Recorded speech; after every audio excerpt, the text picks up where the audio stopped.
Share corner या माझ्या YouTube चॅनलमध्ये आपणा सर्वांचं पुन्हा एकदा सहर्ष स्वागत।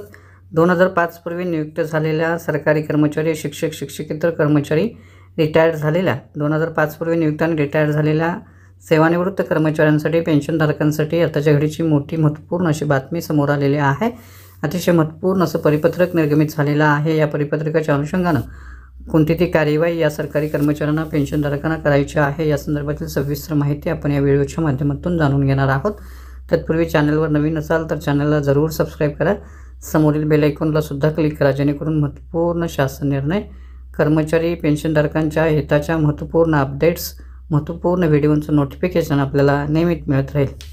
जसे की आपण स्क्रीनवर पाहता, 1 नोव्हेंबर 2005 पूर्वी नियुक्त सरकारी कर्मचारी आणि रिटायर्ड झालेले जे सेवानिवृत्त वेतनधारक आहेत, पेन्शनधारक आहेत, त्यांच्या संदर्भातली एक रिट पिटिशन याचिका उच्च न्यायालयामध्ये दाखल होती। या संदर्भात श्री पोपट शिवाजी निकम व इतर 80 जण यांची रिट पिटिशन याचिका उच्च न्यायालयात होती आणि या संदर्भातला 27 फेब्रुवारी 2025ला आदेश झालेला आहे आणि या आदेशाच्या अनुषंगानं, या आदेशाच्या मदतीनं 1 नोव्हेंबर 2005 पूर्वी नियुक्त व त्यानंतर 100% अनुदानावर आलेल्या शिक्षक, शिक्षकेतर कर्मचाऱ्याचे पेन्शन प्रस्ताव आता सादर करण्यासंदर्भात वेगवेगळ्या विभागातील उपसंचालक कार्यालयातील आदेशानुसार पेन्शन प्रस्ताव सादर करण्यासंदर्भात सांगण्यात आलेला आहे। याच्यामध्ये संदर्भ माननीय उच्च न्यायालयाकडील रिट पिटिशन नंबर 8853 2024 श्री पोपट शिवाजी निकम व इतर 80 मुंबईकडील 27 फेब्रुवारी 2025 रोजीचा आदेश यातला संदर्भ देण्यात आलेला आहे।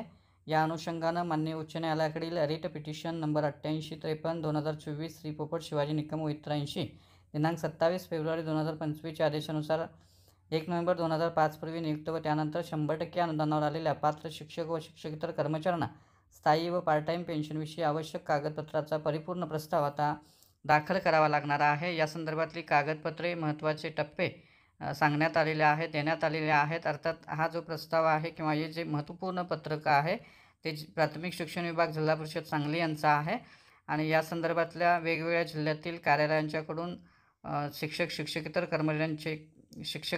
कर्मचाऱ्यांचे प्रस्ताव जे आहेत ते प्रस्ताव मागवण्यात येत आहेत। या अनुषंगानं हे महत्त्वपूर्ण असं परिपत्रक आहे। समावेश करण्याकरता टप्पे जे आहेत त्याच्यामध्ये 2005 पूर्वी 100% अनुदानावर आलेली शाळा, त्या शाळेला तुकडी मिळाली, त्यावर 2005 पूर्वी शिक्षक, शिक्षकेतर कर्मचाऱ्यांची नियुक्ती आहे आणि कर्मचाऱ्यांना 2005 पूर्वी टप्पा अनुदान आलेले आहे असे शिक्षक, शिक्षकेतर कर्मचारी, 2005 पूर्वी 100% अनुदानावर व त्या शाळेला तुकडी मिळाली आहे किंवा ज्युनियर कॉलेज काढलेलं आहे त्यावर 2005 पूर्वी शिक्षक, शिक्षकेतर कर्मचाऱ्यांची नियुक्ती व या शिक्षक, शिक्षकेतर कर्मचाऱ्यांना 2005 नंतर टप्पा अनुदान किंवा 100% अनुदान आलेलं आहे असे शिक्षक, शिक्षकेतर कर्मचारी यामध्ये समाविष्ट असणार आहे। नवीन मान्यता शाळेतील 1 नोव्हेंबर 2005 पूर्वी नियुक्त व त्यानंतर 100% अनुदानावर आलेले सर्व शिक्षक, शिक्षकेतर कर्मचाऱ्यांचा यात समावेश असणार आहे। कागदपत्र कुठली लागणार आहेत तर याच्यामध्ये मूळ आस्थापन नियुक्ती शाळा, शाळेचं 100% असल्याचं शिक्षण विभागाचं पत्र, 2005 पूर्वी टप्पा अनुदान असल्याबाबत सर्व पत्र, 2005 नंतर टप्पा अनुदानासह 100% शाळा झाल्याचं पत्र, प्रत्येकाचं 2005 पूर्वी नियुक्त दिनांक शिक्षण विभागाचं पत्र, जिल्हा परिषद मान्यताप्रत किंवा उपसंचालक कार्यालयाचं मान्यताप्रत आणि यासोबत 27 फेब्रुवारी 2025 मुंबई हायकोर्ट निकालाची प्रत जोडण्यासंदर्भात कळवण्यात आलेलं आहे। तर या अनुषंगानं जे शिक्षक, शिक्षकेतर कर्मचारी, सरकारी कर्मचारी 100% अनुदानावर 2005 पूर्वी नियुक्त आहेत आणि 100% अनुदानावर त्यानंतर आलेले आहेत अशा सर्व शिक्षक, शिक्षकेतर कर्मचाऱ्यांना आता या संदर्भातला प्रस्ताव जो आहे, पेन्शन प्रस्ताव जो आहे तो दाखल करावा लागणार आहे आणि या अनुषंगानं पुढील आदेश जे आहेत ते निर्गमित होणार आहेत। त्यामुळे निश्चितच या शिक्षक, शिक्षकेतर कर्मचाऱ्यांसाठी, पेन्शनधारकांसाठी ही अतिशय महत्त्वपूर्ण आणि आनंदाची बातमी आहे असं आपल्याला म्हणता येईल।